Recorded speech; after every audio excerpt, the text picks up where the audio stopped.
PEGI 18.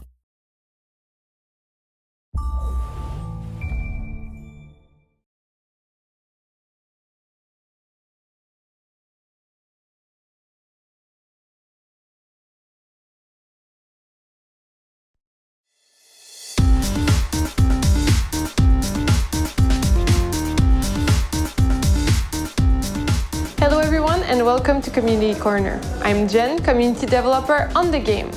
Last July, we invited a couple of our most involved players to Montreal, and one of them, GeoFurb, asked, how does sound propagation work? The answer was really interesting, so we discussed this today, and this is why I will be joined by our audio director to talk about it.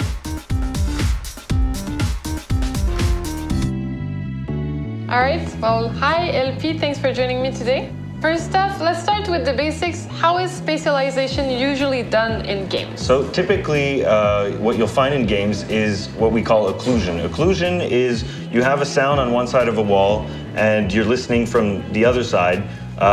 You'll get a direct path to that sound, but it'll be filtered, so you won't hear all the frequencies, as if you were right in front of a very thin wall in real life. So that would be a direct path? Yeah, that would be a direct path. But then in our game, what happens? We wanted to inspire ourselves even more on what real life would do. So having two doors open right here, what we're going to do with sound is we're going to send that sound over to this first opening, snap it to there, then the algorithm is going to look for the closest next point to this listener. So it's going to go through here and connect to this wall and back down to the player.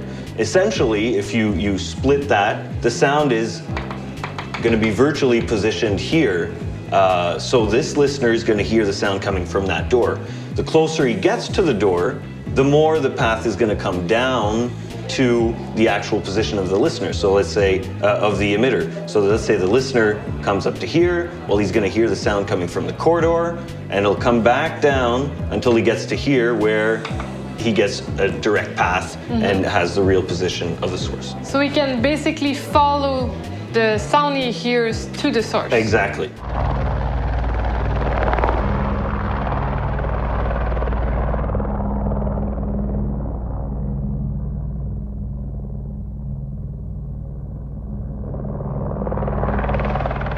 And what happens if, let's say, this guy over there, the sound emitter, gets close to the wall and starts banging on it, putting, let's say, a breach charge? So as if it would be in real life, if I bang on this wall and you're right beside it, you're going to hear the banging on the wall. So when somebody places a breach charge, breaching charge is ready.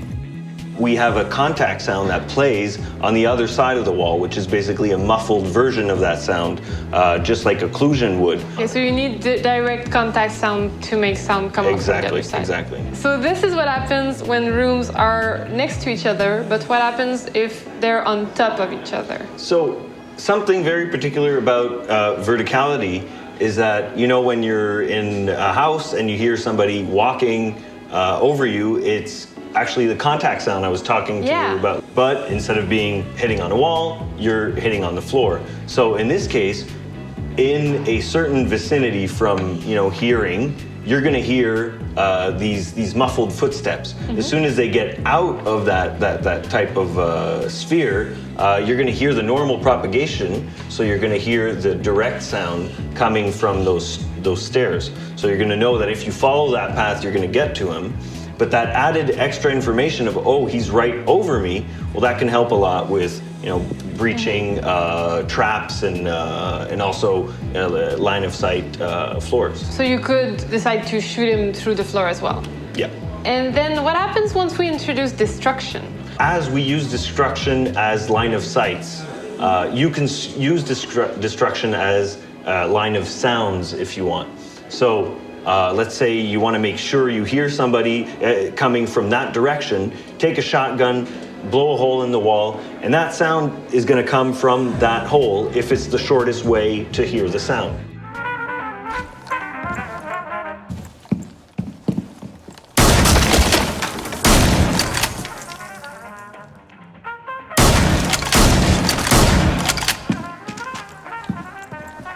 So LP, how can our players use sound to their advantage?